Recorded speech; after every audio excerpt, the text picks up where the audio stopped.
example, if the full moon is on the 14th of August or August 14, I actually start my new moon principle as early as the 12th. Now, I like to do things on a 7-day cycle. So 2 days prior to the full moon, I would start burning my candles. I would burn them for 2 days prior to the full moon. I would then burn them for 3 days to encompass the power of the full moon. And then I would allow 2 days on the decline or the waning side of the moon. So just to sort of nicely neaten off the energy that we haven't sort of just come to an abrupt halt. Now, what do I do specifically to burn candles for the full moon? One of the first things that I like to look at is a full moon is something that means that it is full. So if we're full up to the brim in our lives and we want to start attracting new things into our lives, what have we got to do? We've got to release something. We've got to let go of something. We've got to empty something. If you imagine your life being like a bucket of water and you can't put any more in, otherwise it's going to overflow. But if you want something fresh and new or some fresh new water into the bucket, you have to empty some or tip some out so that there's a space. Well, that's what I see the full moon as being, as an opportunity for us to release things that we've either completed or no longer serve us in our lives. And we have the opportunity to do this every month, to release things. Now, sometimes projects or situations in our lives, we can't just release all in one go. Sometimes they're a very ongoing, lengthy process, and particularly when you're dealing with emotions. And I always try and teach people to sort of work with a principle. If you work with sort of 3 things you're going to put on your piece of paper that you're hoping to release or you're working on for the release, but I always like to balance the scales and sort of put underneath that 3 things that maybe I'm hoping to attract into my life, or 3 things that I think need some fresh new energy, some new focus. So it's sort of like the balancing act of the in and the out, or the out and the in. I always believe that there must be balance in our lives, because otherwise then we create an imbalance, and that doesn't necessarily give us the right energy moving forward. And people sort of always ask me, but Amanda, I can't think of 3 things that I want to release in my life. Look, it can be simple things like I've been working really, really hard on not being such a negative person, that I'm really trying to be very conscious of everything that I talk about and conversations that I have are of a positive, upbeat nature. So you could put that at the top of your list. I am working really hard on releasing the negative energy or my negative responses or the ways that I look at things out of my life. So then on the bottom of your list there, you would be replacing that with I'm working towards adding more positivity, bringing more positive directions and thought patterns into my life. So again, you see that balance of the up and the down of the scales. And that's really, really important. So I like to work on this score since, I have candles that work for both.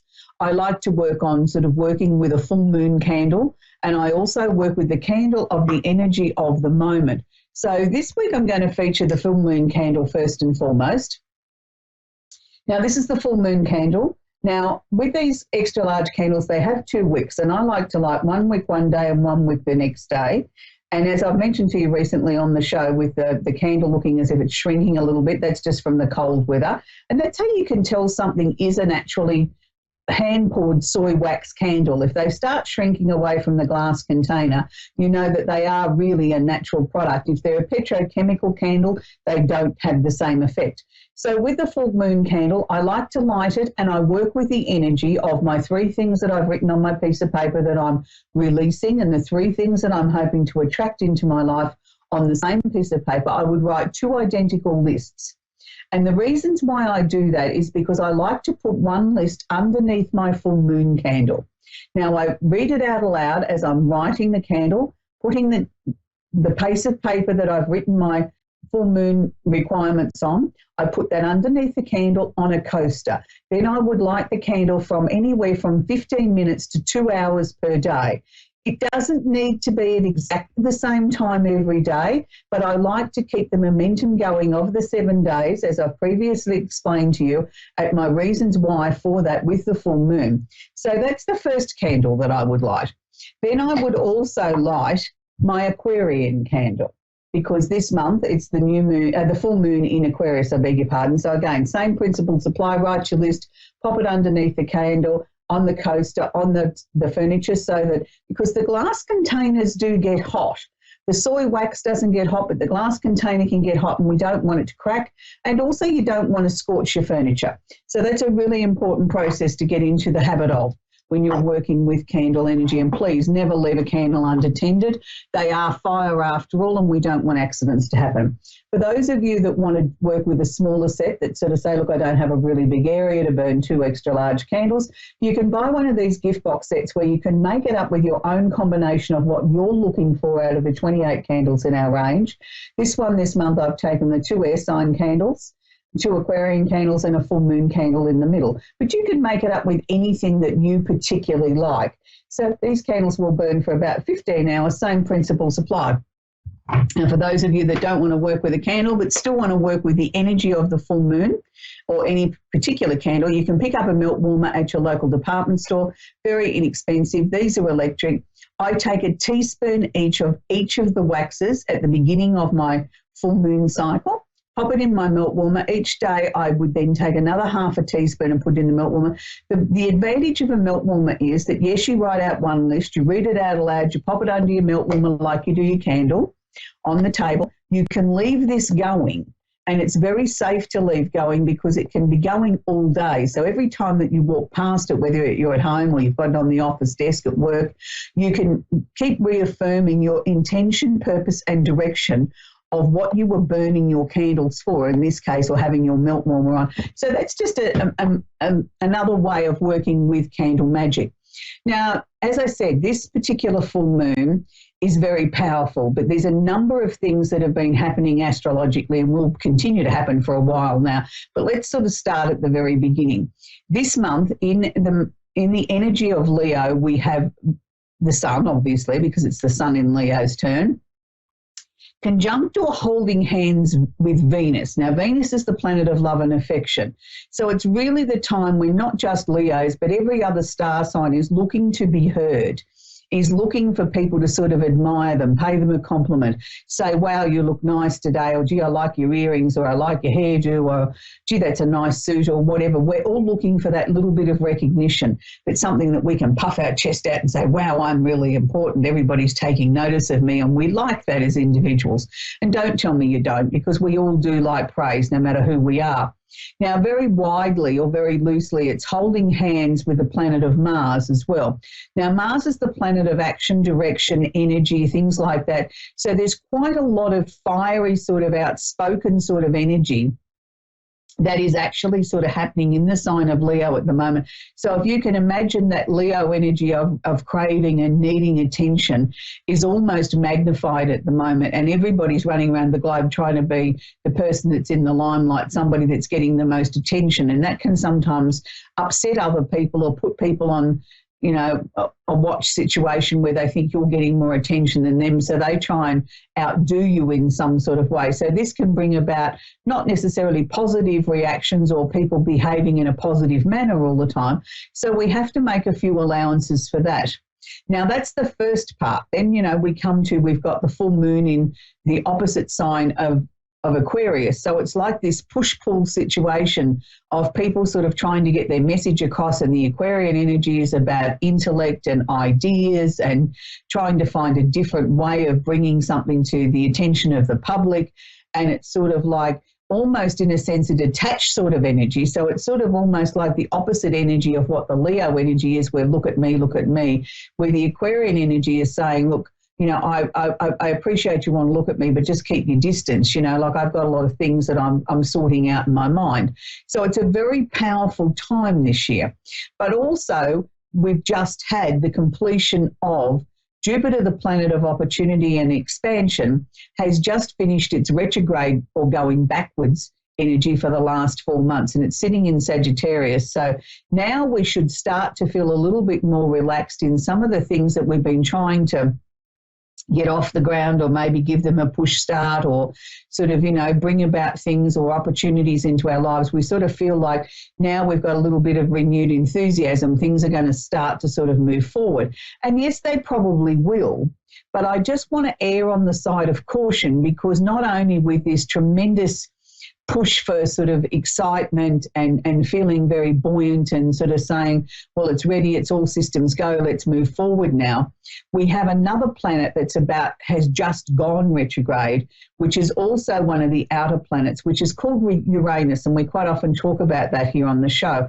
It's the planet of the unusual and the unexpected happenings. Now, Uranus is sitting in Taurus, has been for a few years now, and will be there for quite some time yet.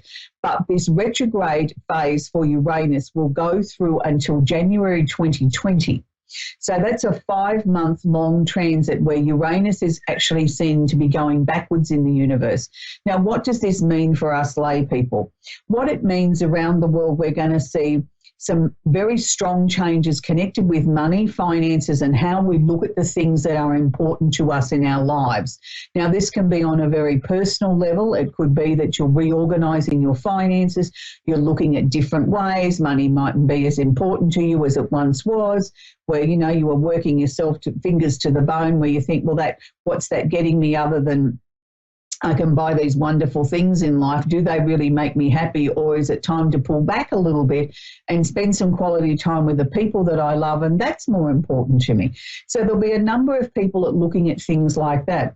On the political or world stages, I think we're going to see some very interesting surprises, and I don't necessarily use that word lightly. The word surprise to me isn't always a good thing. It's something that we weren't aware of, or something that we've been taken by surprise. We weren't expecting that response or that reaction.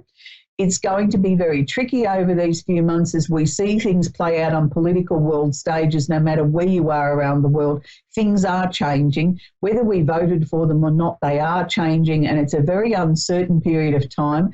And particularly as people are sort of trying to convince the masses that they're doing this for their own good, that this is the value systems that they should be aspiring to have, and that you voted for, and I'm just listening to you, and I'm just giving you more of what you asked for, whether you really wanted it or not. This is my interpretation of what your message was to me when you voted for me. So this is where I think in some ways political leaders need to be a little bit more careful of their own egos and keep their own ego in check, and really understand what the masses were trying to tell them, or why they voted them in, or why did they give them that vote of confidence. It wasn't so that they could just have a mandate to do as they pleased, as they seemed to think. So it's going to be very interesting as we see Uranus work its magic through Taurus. And because it is retrograde, some people sort of look at a retrograde planet and say, oh, it doesn't have as much power. I personally don't think that. I think it's just sort of almost like it's not showing you its full hand. It's sort of like the power's still there, but I'm doing it in a more gentle, more subtle sort of way, that when I do strike, or when I do move to make a change or to create an opening, you won't miss it. It'll be very definite, and you'll say, wow, where'd that come from? And that's going to be how Uranus is going to work. So it's going to be a very powerful time heading towards us as we head towards the end of this year. So I hope that helps you understand a little bit more about where the energies are going. But Uranus is still joining 3 other planets that are retrograde at the moment: Pluto, Neptune, and Saturn. So these are all outer moving, slow moving planets. So we're going to see some probably massive changes on world stages, and politically, even locally for you. Keep your ears tuned, because I think there's going to be some very interesting conversations as we see people coming out and blowing their own trumpet, so to speak. But we're going to talk to Jasmine now in Eckhart in Indiana. Are you there, Jasmine? Yes. How can I help you tonight, sweetie? Wait, could you repeat that again? Sorry. Do you have a question I can work with, Jasmine? Yes, I just want to know, about me personally. I've been feeling I've been downing myself from people in my life, for leaving and things like that, when I shouldn't be downing myself. And I've been questioning myself, why would they leave me after all the things I've done for them and we've been through and stuff like that. I'm sorry to hear that, Jasmine, that you've had such a difficult period of time where you've had, such transitions going on around you. Unfortunately, sweetheart, you're not alone in this sort of, world like this. A lot of people are feeling this at the moment as, all the planetary stuff I was just talking about is sort of taking hold. But I think yours has been going on a little bit longer than just a week or a month. I think this has been a progression that's been happening over a number of years now. And it's got to the point now that you're starting to question, have you done something wrong? Is this, the reasons why things are happening to you? And the answer is, sweetie, no, it's not. It's just that it's hard to explain because sometimes we do things and we do things for people. We do it genuinely, as I believe you did. You did it genuinely with an open heart and you tried to help other people, and you weren't necessarily looking for some great applause or a great big thank you or anything like that, but you just sort of believed somewhere along the line there would be some sort of thank you or some sort of recognition, or even if they didn't outwardly say it, their actions would show you that. And these people have just sort of taken and taken and taken from you, and then there's nothing. And you sort of think, well, what did I do to deserve that? Like, I've given you everything. I've done everything I possibly can for you as a friend or a family member. And then there's sort of literally nothing in return except the door slams shut in my face. Darling, all as I can say to you is sometimes these are karmic situations, things that are out of our control, things that we came here to complete or finish off in this lifetime. And it doesn't make it any easier as a human being to understand this when we go through these transitions. Do you mind sharing with me your birth date, Jasmine? December 17th, 1999. Which year, sweetie? Which month, darling? The month? Yes. December, did you say? yes.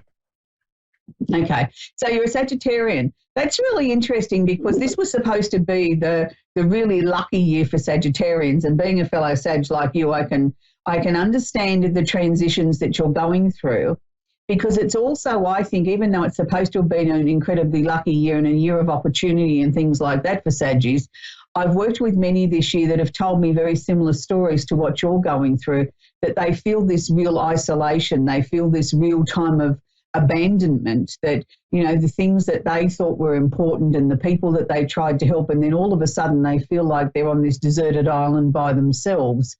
I'm sure there's a reason for all this, but I do know what I am being shown psychically is that you're at the